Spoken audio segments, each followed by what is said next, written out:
With that, I know that we've got another great panel, and on which there will be another Jobian, and I know that George was like minute to minute making his connections from a flight up from Southern California, so he may be a late addition to the seated panelists. I don't know if he's in the back there or not, but I know the folks coming up before him will have plenty to talk about. We have two esteemed professors, and one thing we know about professors is they're not short on things to say a lot of the time. So especially Raja, but also Ricardo. And their moderator, Shari, who many of you know, she's become really our chief operating officer at DART. She's just an integral part to making the things happen that we're working on. So I'm pleased to welcome Shari, Raja, Ricardo, and maybe George. And if George isn't here, we'll bring him on when he gets here. So, are you guys coming on up? Yep. All right, here they come. Thank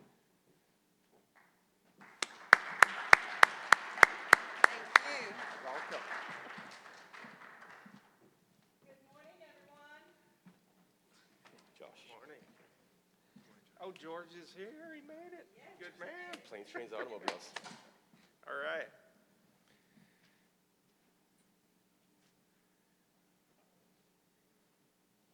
Excellent. All right.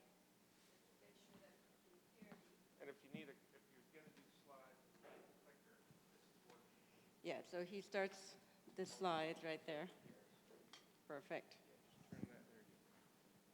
Check, check, check. Everybody? Hello. Check. You good? Check. Did that work? Yes, it worked. All right. Well, good morning, everyone. And here we are looking at how we can support the development and growth of all AAM in our region and through research and development as well as policy making.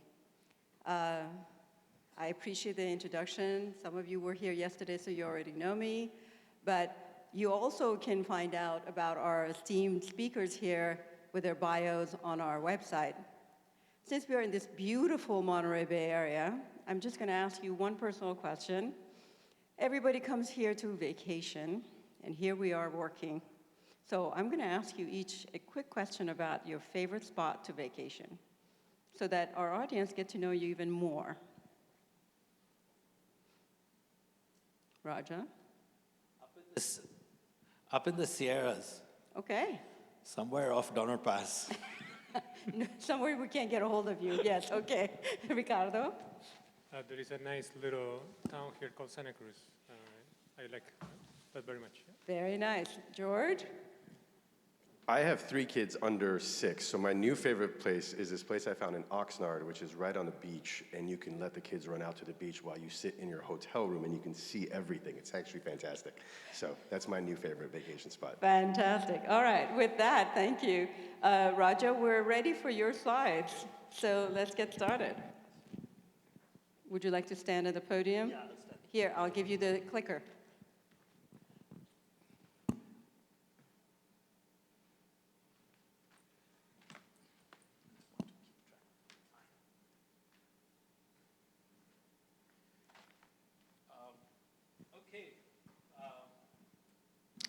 Hi, everybody.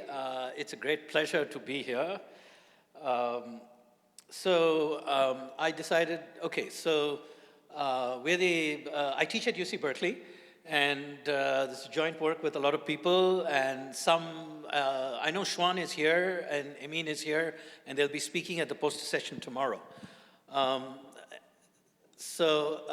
Basically, what I thought I'd start with is that, we've been building a bunch of analytical tools.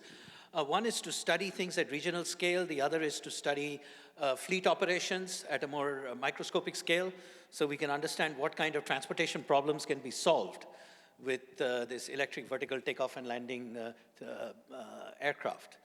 We model the system as a confluence of 3 factors, of 3 flows, of passenger flows, aircraft flows, and energy flows, which is unconventional in the world of aviation.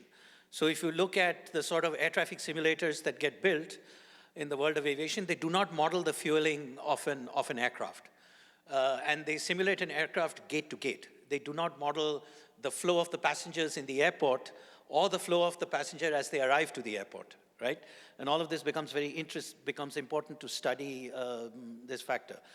We do things like, we model the vertiports, we model charging, right? Because the timescales of these things are significant in comparison to the timescales of flight.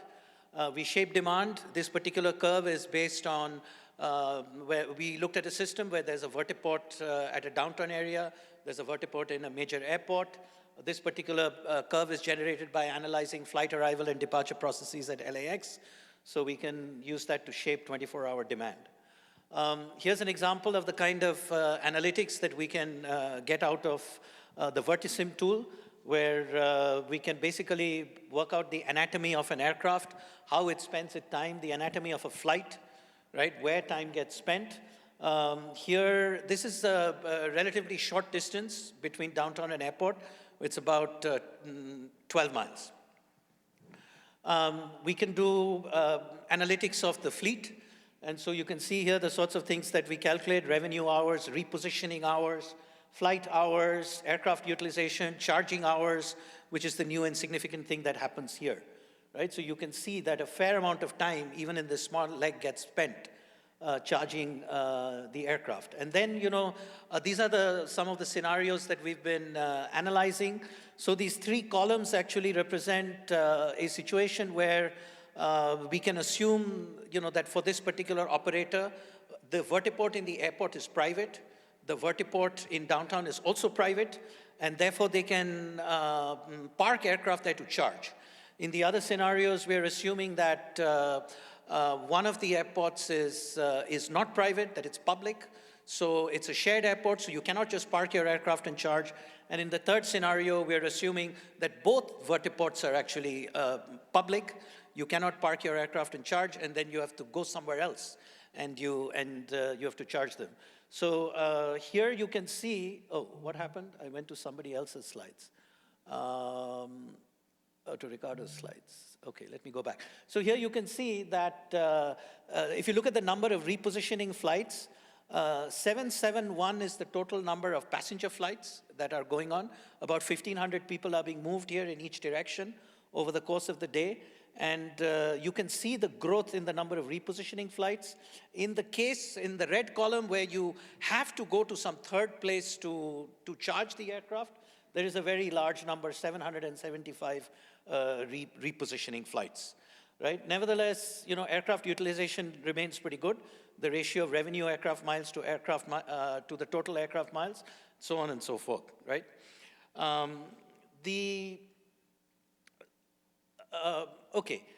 We also actually look at local traffic congestion, right? So large vertiports create a lot of congestion on local roads. So we've started, spreading these out, taking a large vertiport and breaking it into a vertiplex, as some people at NASA have suggested. This reduces congestion and increases the ability to do concurrent operation of aircraft. In our regional scale analytics, we are also very concerned with the larger impact or benefits to the entire regional transportation system. And so you can see here what this particular chart is showing you, that even if you have 10 vertiports, so they're relatively large vertiports, one can get as much as a 4% reduction in the VMT, which is the way a lot of new transportation innovations get argued, right? That somehow you produce a benefit to the transportation system.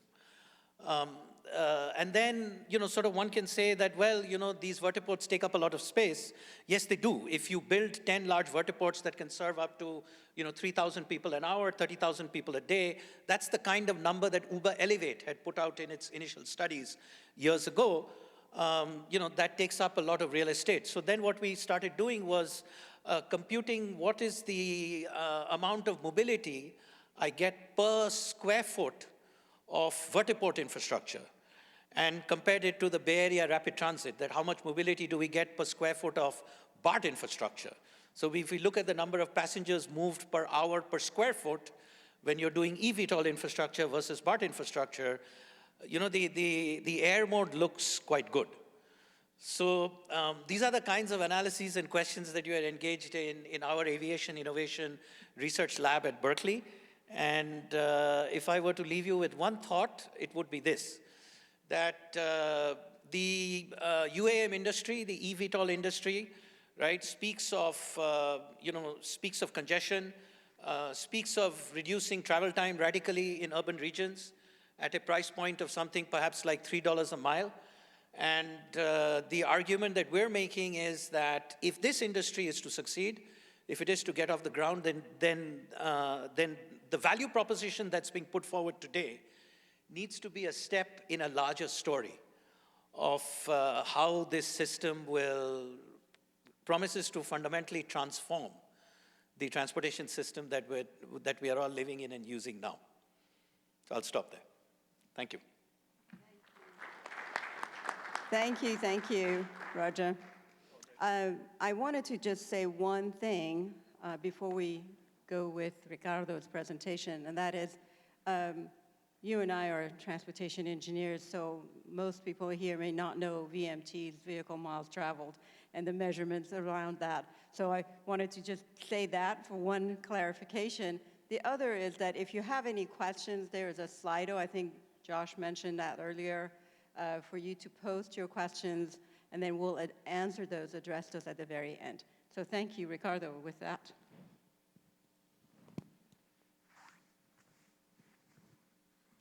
So thank you so much, Shari and Josh and the team for inviting me. It's a pleasure to be here. I'm from the University of California, Santa Cruz, my favorite vacation spot. Actually live 10 minutes away from the beach, and it's certainly not helping my productivity, of course. But I also, I'm the department chair for electrical and computer engineering, and I also direct the Cyber-Physical System Research Center. But today I'll be talking about some of the things that we are doing in Citrus. How many of you are familiar with Citrus? Okay, not many of you, some of you, great. I direct the Citrus Aviation Initiative, but let me start by saying what Citrus is about. So Citrus is a center based at UC Berkeley that connects all the Northern California campuses, UC Davis, UC Merced, and UC Santa Cruz. It's been around since the 2000s, and it's been trying to find many ways to actually make sure that technology is being used properly for solving the problems of society. And you can see here some numbers. It's a very synergistic team. I joined them last year as director. Before that, I was part of the robotics initiative. My background is in control theory. I work on design of automation type systems. And it's a very synergistic, I guess, network, and Raja is part of the Citrus Aviation Initiative. And today I thought I will give you a little bit of a snapshot of that. Citrus, as you see right here, has other initiatives as well. It's interested in climate, it's interested in health, it's interested in policy making. There is this opportunity for creating innovations. There's a hub for innovation. There's a seed funding program, and actually the funds, the call is due tomorrow. So if you're interested in an idea that comes out of these discussions, there's still time to submit a grant with faculty from different campuses. It needs to be at least two campuses involved. And there's also a lot of opportunities, I would say, for students, because it creates, again, this opportunity for growth. Now, the Citrus Aviation Initiative itself is something that is being very close to my heart. I got a degree in electrical computer engineering, but then I did 5 years at the University of Arizona in the Aerospace and Mechanical Engineering department after I stopped by at the Aeroastro department at MIT. And we did quite a bit of work of automation, but always looking at one agent at a time. So Citrus Aviation is trying to make this advanced air mobility story to be actually a reality. So we're working in the Northern California area to build all these partnerships to figure out ways to make aviation an aviation hub. We're trying to identify all the capabilities of each of the campuses, and the intention will be, and we're going to talk a little bit about this later in some of the questions, is to maybe come out with some sort of a program that will train the workforce to create this AAM, UAM technology a reality in the future. So we are very interested in this multi-campus, multi-partnership in the Northern California, Silicon Valley area. Of course, that also involves this campus. and we look to explore that. I want to give you a quick update on some of the projects that we have. They're, in my opinion, all very interesting.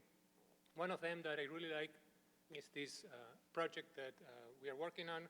We got some seed from UC Santa Cruz for creating a toolkit that will assist firefighters in order to monitor and attend to, and then maybe survey after the fact that there is a fire.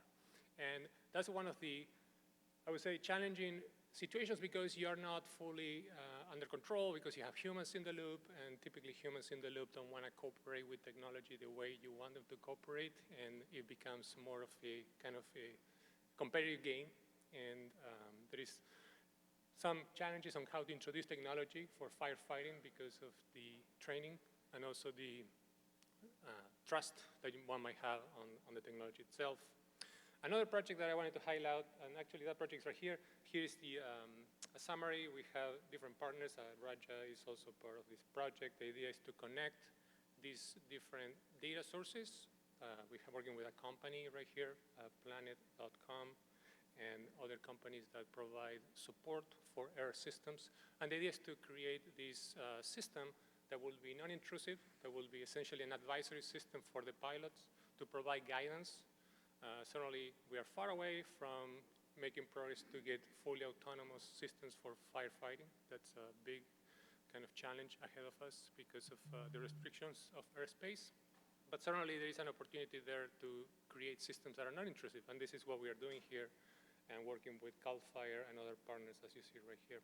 Another project I wanted to mention, because that's a very important part of UAM, which, working in urban environments, GPS is certainly not the most reliable source of positioning for the systems.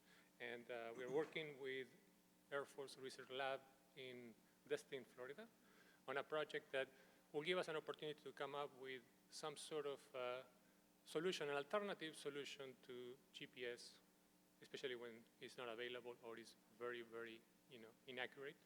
And the idea is to create this, what we call signal of opportunity system, where there's a lot of data there, but we are using satellites and other assets in the infrastructure to actually create this new GPS information. So one of the things I wanted to mention, because it's also just happening, and picking it back basically to what Matt was saying earlier about Joby's plan, we're very excited about this project, which is a student-involved faculty and maybe industry as well project. We are creating this Aviation Prize. And actually, we had an information session last week. The idea is to create technology. In this case, it will be conceptual design to connect all the UC campuses via air. Okay, so similar to Matt was saying, going from New York to LaGuardia, maybe we can do the same from all the campuses that UC Santa Cruz has in the Northern California, and maybe other places like NASA Ames, which is one of the partners here. This is the previous prize that we had. We had back in 2021. Right before I started as director, we had a project where we have an aircraft that was a vertical takeoff and landing and then level flight, survey a particular region in the UC Merced area. What we're doing right now, which is more visionary in my opinion and futuristic, is to come up with, again, a concept that could be deployed in the next 5 to 10 years to connect the 4 cities campuses via air. And the challenge that we propose to the students and the advisories is that we would like to have a system that will take you from point A to point B 3 times faster, okay? And it will carry loads and humans and the such. So that's a great opportunity, and the reason I bring this up is because this is just happening. The first submission for project ideas is coming up in mid-November, and there's an opportunity here to connect to many of the things that we are interested in AAM, in particular in the context of education. So with that being said, there are many opportunities, but I would like to announce that Monterey Bay DART, thanks to Josh and Shari and the team, is going to sponsor this project, and also Joby Aviation, which will also be part of this sponsorship. So, thank you. Hello.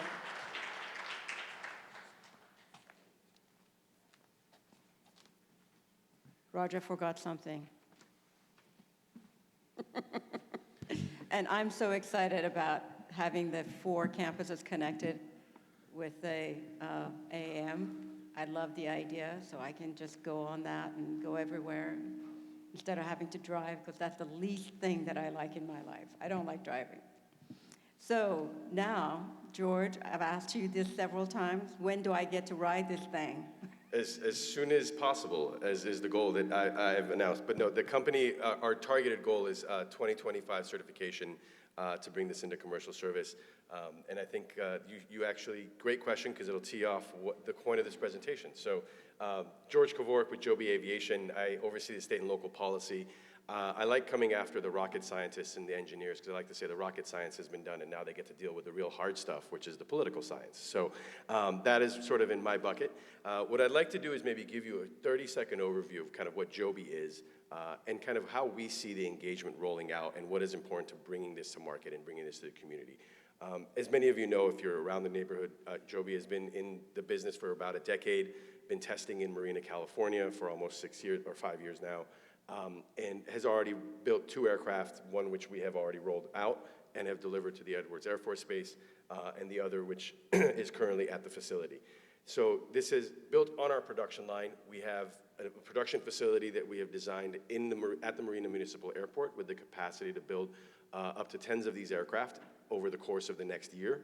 That is being scaled up, as well as you might be aware of sort of our growing manufacturing presence and kind of expanding that broadly over the next several years by 2028 being in full scale as Innovate 28 and others have talked about. This is an actual photo of our aircraft. And the reason I kind of highlight this is because I think the key to some of this work is really the education and the phasing of how we roll out into the community, that there is sort of a 3-part process, and in that process, we really need to make sure that folks understand what it is that the industry is doing, the big picture that Professor Raj mentioned, sort of where does this fit into the transportation, and as Ricardo mentioned, how does this fit into sort of the network, and how does this get into a long-term solutions-based as opposed to just a market-based approach. Our aircraft has, like I said, been in development for the last decade. Our production type has been rolled out, as I said, last month in June, and we look forward to having the FAA certification in 2025. The key to us for how we're going to bring this eVTOL into the market is really the education of the noise profile and the safety of this aircraft. That is the fundamental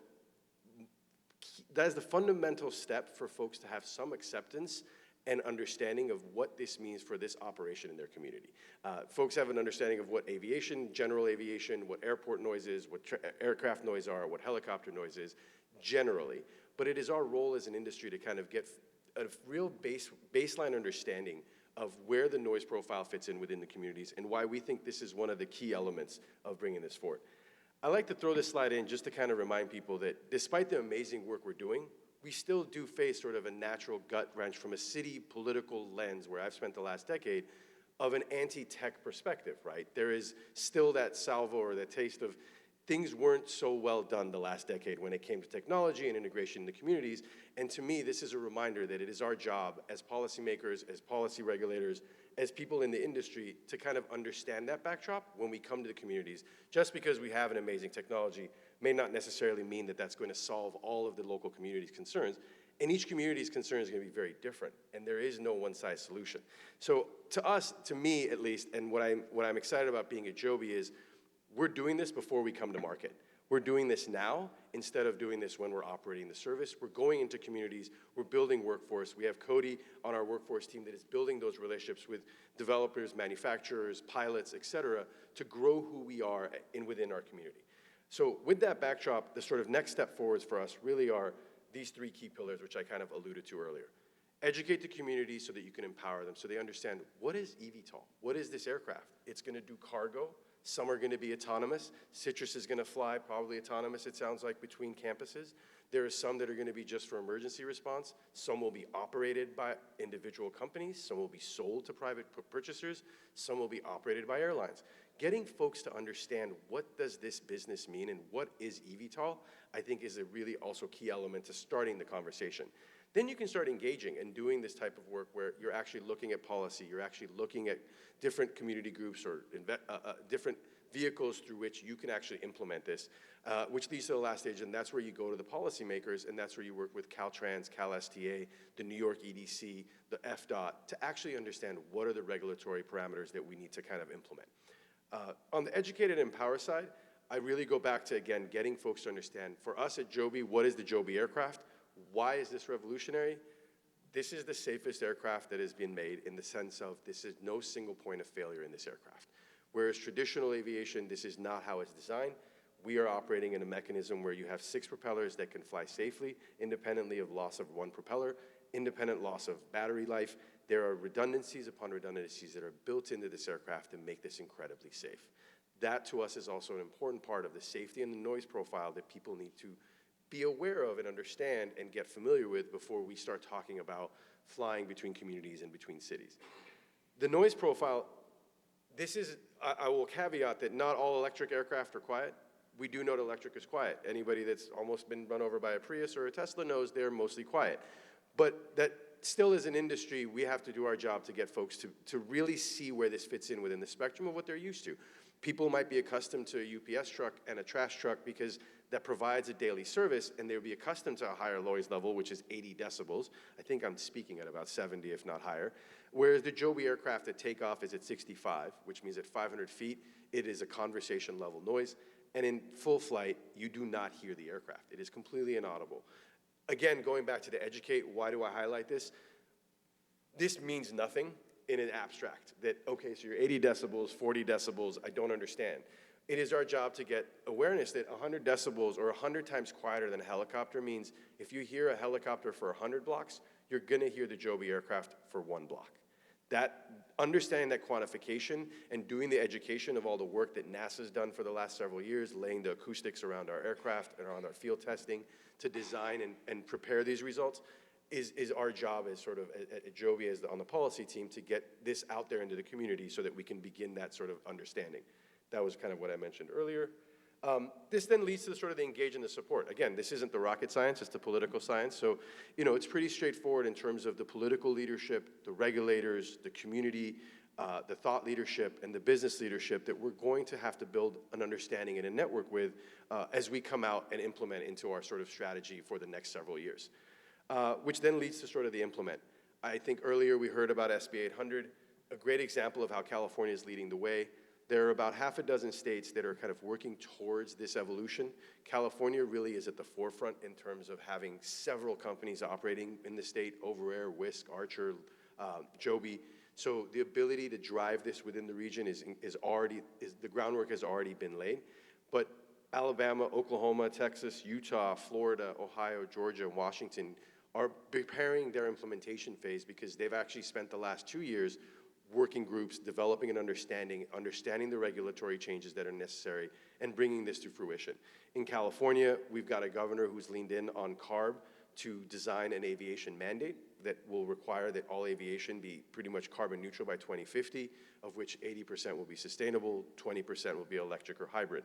So there are already the implementations that have started. So for us, it's understanding where we can utilize those tools, whether it's the ZEV program, whether it's the California Energy and Transportation Program, to begin implementation of the manufacturing and the launch of these aircraft. This is sort of another sort of meaty slide, which kind of highlights all the various stakeholders and entities that will probably take form when it comes to the implementation. And it's a good indicator of what I think is exciting about this industry is traditionally, when it came to aviation, you had your local issue and you had your federals, and they were very bifurcated. We are asking for the first time multiple different agencies to come together to cooperate in a way that is not clearly laid out in their jurisdiction and not clearly outlined in their portfolio, as both career federal officials, as political leaders, and as community members. I think that is an incredible, valuable tool that we're gonna need to carry forward, not just from aviation, but every other future development that we're gonna need as a society, as a community, is how do all these entities work together to bring forward this sort of transformation of technology.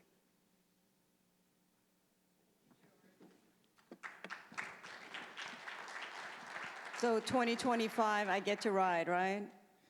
All right, that sounds good. So as you see, there is a QR code on the screen. You can scan that and submit your questions.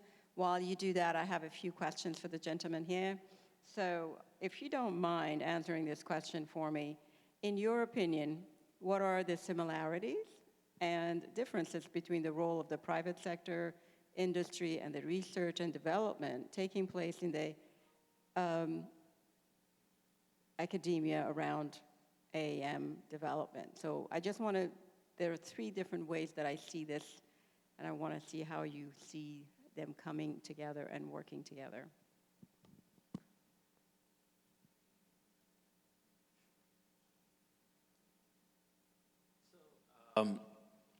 You know, transportation, right? This is a form of transportation, is fundamentally a public-private business. And so academia and agencies like NASA, right, which is a research agency, have a role to do their own independent research. So, you know, like, when Joby puts forward, as George was saying, right, that these are the sorts of noise profiles, the verification and evaluation of that by NASA is extremely important to this sort of thing going forward, right? So in the same way, you know, like when we, this is one of the reasons why we're looking at vertiport operations, right? Because, you know, that's fundamentally, you know, that's sort of the public side of this business, right? The OEM builds the aircraft with us, and so I feel that academic R&D has that kind of role, where it's an independent voice which speaks in on a, you know, which is something that is fundamentally public and private. Thank you. And Ricardo, did you want to add to that? Yeah, I wanted to add that, you know, the opportunity there is in my opinion, is very exciting because academia, as Raja was mentioning, and maybe George was indicating there, that there is a need for academia because in order to convince the users, you need to have some very well thought out facts and some very important research being done behind it. So that's kind of the, I guess, the connection, and I think the opportunity for academia is that we probably have much more time. We work at the less of a pressure environment than industry, so we can have the leisure of spending that time and going through all the details precisely. And I guess in my opinion, we need to have better ways to communicate between industry and academia, in particular in this area, in this big endeavor, which is worldwide, right? And I don't see that yet happening, so that's an opportunity. And George, on the policy side of things? I think it's interesting. They're very intertwined. To your point, they validate the work and the announcements and the progress that we're making. I think secondarily, there is a massive talent pipeline from academia and workforce and the partnerships that we're doing. A lot of, there's a reason we're based in Santa Cruz. There's a reason we have 3, you know, Santa Cruz headquarters, operations of a battery plant in San Carlos and in Marina, and we haven't left because academia that is here is focused in this space and the experts are here. So I think there's that element. What I think is actually unique in this space though is traditionally academia is conservative, but in this technology, academia is the bold one here. Academia is the one that's put forth the revolutionary idea of electric propulsion, how it could be utilized, the multitude of services it could provide. Academia is actually putting that out. And I think it's interesting where generally business now is going to be more bold on the business front of how does this actually roll out, how does this play, but I like seeing that the academia is really validating both the technology, the purposes of the use, and how this could roll out within the communities. They're actually aligned, so it's great to see that. I think the caution would be there's much more ambition in the business world, and this is so, I guess, novice and new still, that there are a lot of ideas. And I think evaluating all those is going to be a challenge, and over the next several years, you're going to have consolidation. And I think focusing on what is an immediate next step, and then the vision for the next 10 years, I think bifurcating those two is going to be important. So since I'm from Berkeley, and we're not really conservative at all there, Raja and I really believe that the future is happening in the academia research. We have these brilliant minds that are coming up with all these new ideas, and you get the benefit of that right after they graduate.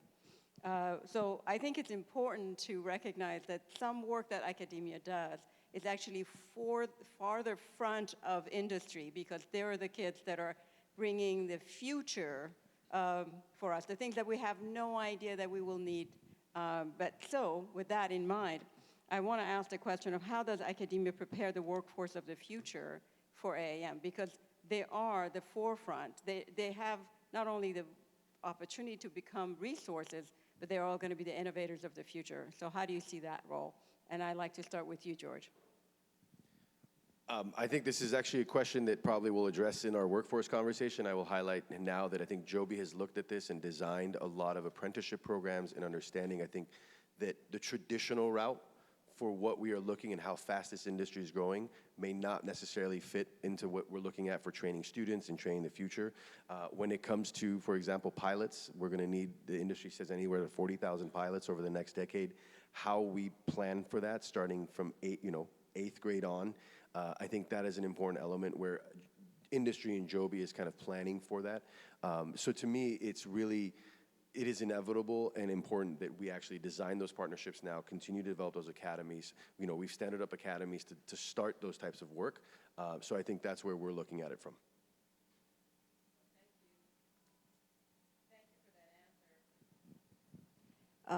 Just wanted to turn my question to more of the bigger question, if you don't mind.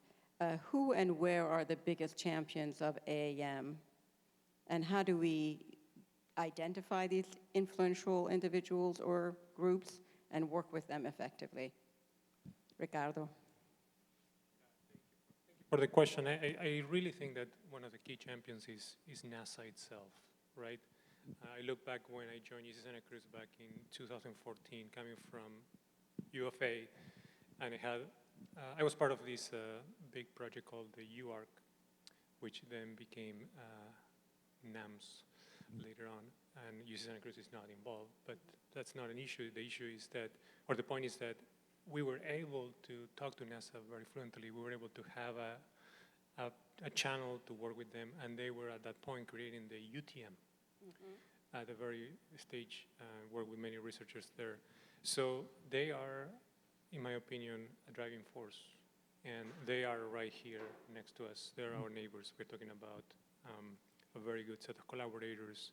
And there's a lot of momentum happening, and there is a new project coming up, which I was told I can talk about it. It's been in secret for many months, but UC Berkeley is starting a new campus at Moffett Field in NASA Ames, and UC Santa Cruz, UC Davis, UC Merced will play a role, but Citrus Aviation will be part of that. And there's an opportunity for us to work with the key partners, and as you know, NASA works with the key partners as well on AAM and UAM. So I will put that board Yeah, on them. so I think it's good to recognize Alex is not here and Tim is not here, but they have done a lot of good work in that area. And I'm not supposed to talk about hydrogen, so we won't go there, and we'll leave it that. But there are new technologies there. You're not supposed to talk about hydrogen? Well, not today, right now. So there are a whole bunch of the people, we can cover a whole day if they let us, right? We're over time now. So I just want to make sure that Can I there say is. something about champions? Yes, absolutely. So, I feel that this is an area where it is possible to look for champions everywhere. And I think one way this comes through to me is the conversation. So aviation has this culture of having community acceptance conversations, right? And I feel that this hangover is continuing into the eVTOL space. And it really is a hangover. It's the sort of thing that you want to sleep and get rid of. Because when I'm looking at an airport like San Francisco Airport, 90% of the people going through that airport do not live around that airport. Oh, yeah. So for people living around that airport, they're third parties to this whole thing. And for them, it's all noise and nuisance. Well, I Right? remember when we took the BART into the airport, and there was a lot of that. Yeah, it's all noise and nuisance. So airports in the United States of America need to have a community acceptance conversation. But if we're talking about setting up a vertiport in your area, I don't see why we should have a community acceptance conversation and instead of having a community empowerment conversation. Exactly. Because 90% of the people using that vertiport, are they really coming from 20 miles away? I somehow don't think so, right? But yet, I look at, this terminology is continuing. I look at all these SBIR projects coming out of NASA, community acceptance, community engagement. But roads are, a lot of transportation gets built because the community wants it. It's for the community, right? And so I think, we need to start looking for, I think we can look for champions, little people like us here, but who are champions of this everywhere. I have to disagree. You're not little people. I think we found our biggest champion. Right there. But I think this is a really good point, because I'm really glad, because this always comes up. It's sort of who's the champion. It's like, you don't need the mayor, you don't need a federal official. Like, look at Marina, California right now. Joby's operating, it's flying test flights every day. You can go out, there's a whole, we have 3 hangars. You don't necessarily need a champion, but to your point, the champions are everywhere. If you've driven a car for more than an hour in traffic, you're a champion for eVTOL. If you live near an airport, you're actually an eVTOL champion, because you will want to live near an eVTOL takeoff landing location, right? So I think that's an incredible point, that it is not your traditional where it's, we just need to organize a bunch of pilots and this will be exciting. Environmental groups are into this, sustainability groups are looking at this. When we're looking at the life cycle of our aircraft, the battery, there's the champions everywhere. You have the NASA, which is, I think, important because I think it validates the work you're doing. You have academia like Citrus and Berkeley doing the work to sort of identify how this will actually operate. Then you've got community groups like CAMI, the LBEP in Long Beach that are going out there and getting folks, to your point. That's why I didn't put in my slide, I wrote community education, because I've never had a conversation where I show the 4 slides of just our noise and people have an issue with it, right? I think the issue in the conversation becomes, well, how do you manage this safely? How do you operate 100 of these? Where do the customers come and go? Which is a different conversation. That's community layout and community planning, right? So I think, to your point, the champions are everywhere, and we as an industry need this now. We've been very quiet even here, as you can tell, and we're not talking about that issue, right? So there are issues we're very quiet about, but I think now that folks are at an education and understanding that electric aviation's here, we need to organize everybody as part of that champions, So I really appreciate your comments. I want to ask if there was any questions about from the audience. Yeah. Shari, Slido's not quite working, but I've got them here. Okay, so I great. can read them out? Yes, please. Certainly. First one is, how far are we from having a UAV infrastructure? Is it going to be as simple as Tesla cars charging stations? Ricardo? That's more of a question for George, but my view is that we are probably at least 3 years away from that. Even the Tesla charge stations, there is still a lot of work that is being done by all the EV cars industry trying to come up with a unified network, right? So the question now for AAM is each company going to create their own vertiport, their own charging station, their own infrastructure? Or would that be a shared system? And I think there are advantages and disadvantages for both, but those should be considered. Standardization is always helpful, isn't it, George?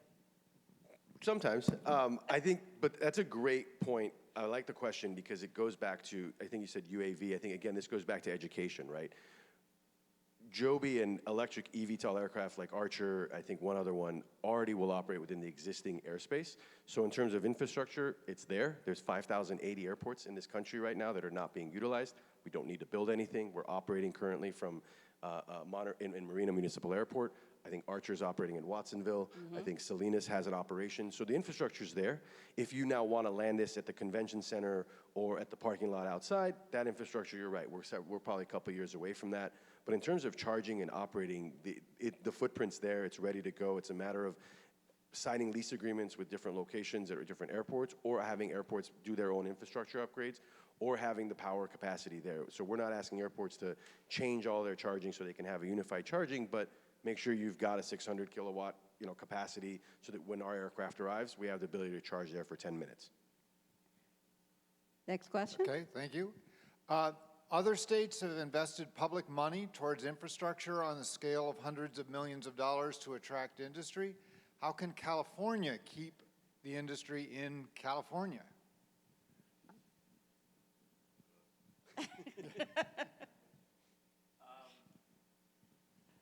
I don't know if the person asking the question is thinking about, are you thinking about this, like the North Dakota corridor?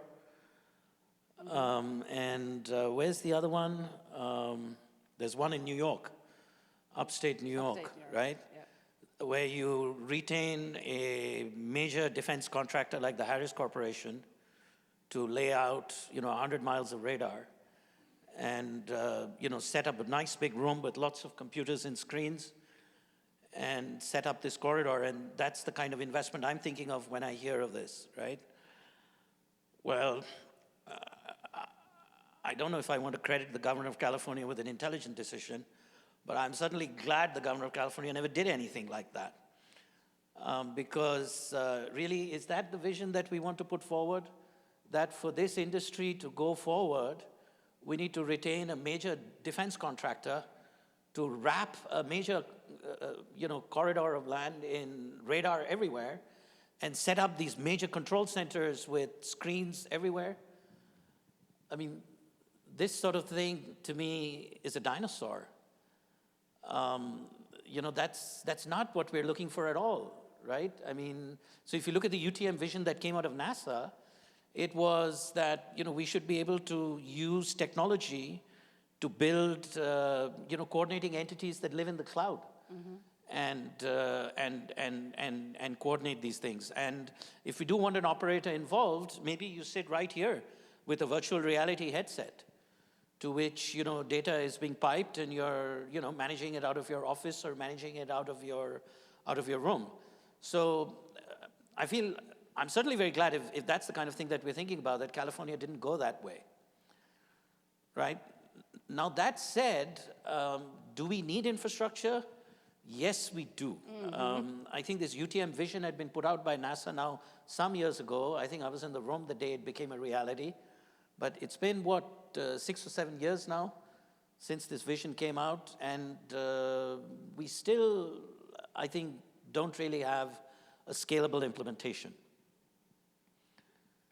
And So we do need infrastructure, and I think infrastructure issues, and I'm going to talk as my role with American Society of Civil Engineers, since I am the chair of the Transportation and Development for the state of California. We know that we have a long ways to go to get the infrastructure to the level that we really want. Not necessarily, there's a ways to go to where we need, and there's a lot more ways to go to where we want. So I believe the infrastructure expansion on multiple levels is necessary.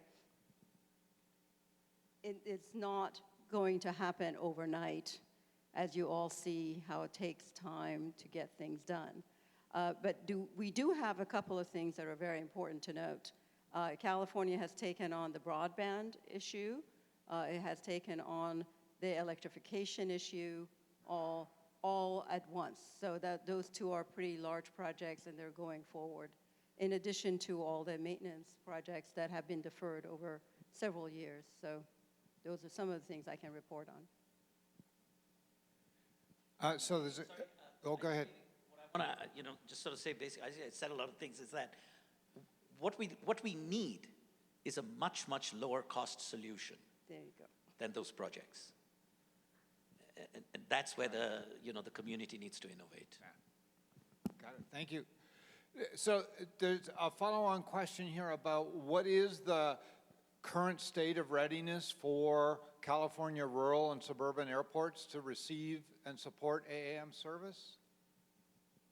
I mean, I think that reiterates that the California airports are ready, right? I think the question is more about when we come to full scale, we're ready to operate those aircraft. They can land tomorrow morning. They can take off. There's no necessarily changes that are going to be needed. But when it comes to scale within the next 5 years, within the next 3 years, it's really the charging infrastructure and having the power capacity. And now, the power capacity of 14 aircraft?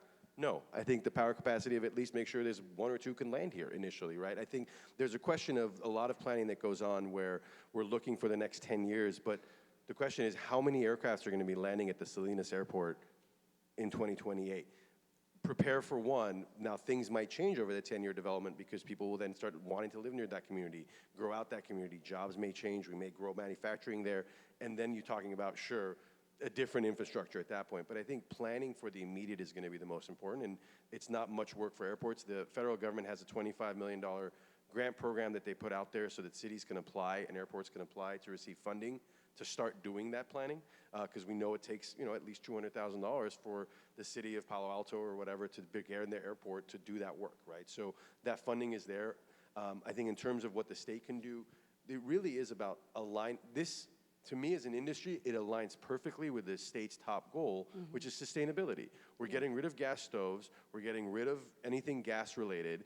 Aviation is the next iteration of that naturally, and I think understanding how this fits into that entire rubric and pushing that to policymakers is going to be the key of how California can lead. They did it with EVs. Around the world, they're looking at California. We can do that with aviation. Yeah, and I wanted to add, Roger and I worked on something. There were 84, if I remember correctly, airports that are very close to main roadways and highways, which are prime locations for rolling this out immediately. So a follow-on question that is related. Oh, go ahead. I feel like with this question, we have Matthew Friedman here from the Division of Aeronautics, and I think we should have him answer. Like all good taxpayers in the state of California, you should never miss an opportunity to put the state on the spot. Why don't you tell us how ready the airports are? They have the master plan. Yes, we do have a master plan. A lot of good ideas here, a lot of wonderful things. Where to start? Yes, we have airports that are near roads. We have airports that are near multimodal connections. I think what you're hitting at is we need to have a shift in terms of policy. And so I'm not in charge of that. Caltrans just gives recommendations. We work for the legislature and the governor, primarily the governor. What can I address specifically? What would be a good... Well, the question was, airports. How ready are the airports to... So here's Caltrans inspects every airport in California, every public use airport every year. We looked at pavement, we look at lighting, we look at markings and so forth. California airports vary. Some of them are in wonderful condition, some of them are kind of struggling. We do have a grants and loans program to airports to make the match for a federal airport improvement program. I don't have the capital improvement program in front of me. I don't have the status of where we are. But there are potential. And I think California has a lot of potential. The marina is a wonderful example to begin with. That airport was a former Fritchie Field when this was Fort Ord, and they got Joby, and they're doing great stuff. You look at San Carlos, right next to 101, accessible to the entire peninsula. It's a busy airport. We have other GA airports, Van Nuys, one of the busiest GA airports in the country. Has anybody here ever been to Van Nuys Airport? Yeah, so you know what this airport's like. We have a number of other airports that are very busy, but we also have a lot of them that are they're in a tough situation. They're having problems funding pavement repair. When we talk about adding electric infrastructure, there's a lot of work to be done. Not that it couldn't be done. And we'll be addressing some of that this afternoon in our panel. One of the things we're doing at Caltrans right now is we're updating the California Aviation System Plan. And we're just early on into that process, but one of the elements there is, what is a network of airports in California? What is the status of the network of airports in California? If I were to summarize it, the potential is all there. And if we're up to me, we'd make it come forward and really happen. Is that kind of getting at what you're Yes, looking thank for? you very much, Matt. Thank you. Appreciate it. Sure. Not that I'm used to extemporaneous speaking or anything. Thank you. I think that goes to Brad. Thank you very much. Thank you. Where was the one I was after? A part of scaling is also about community acceptance. Yeah. So one question is, what are some of the local community-based organizations and community college partners, other partners that you've been working with to engage the local communities?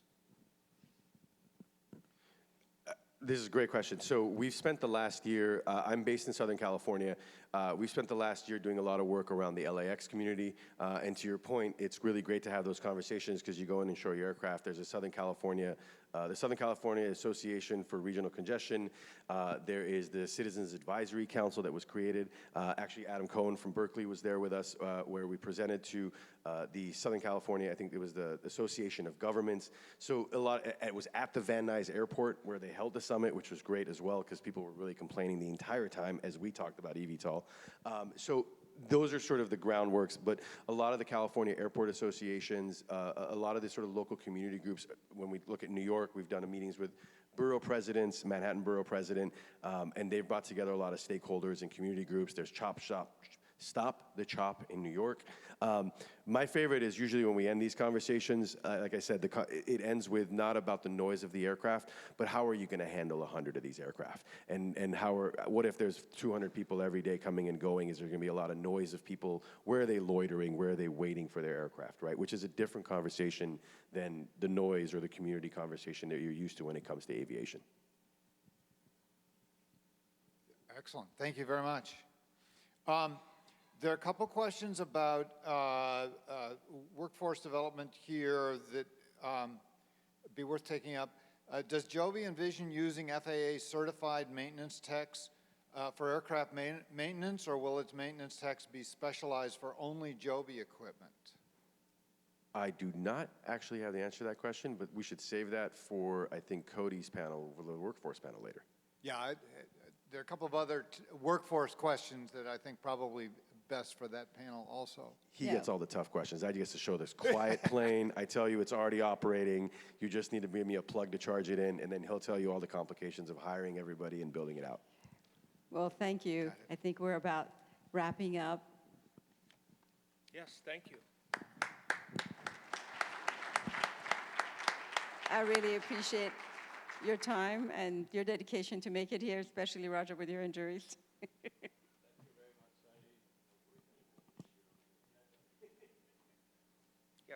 You got something on the back here. There you go.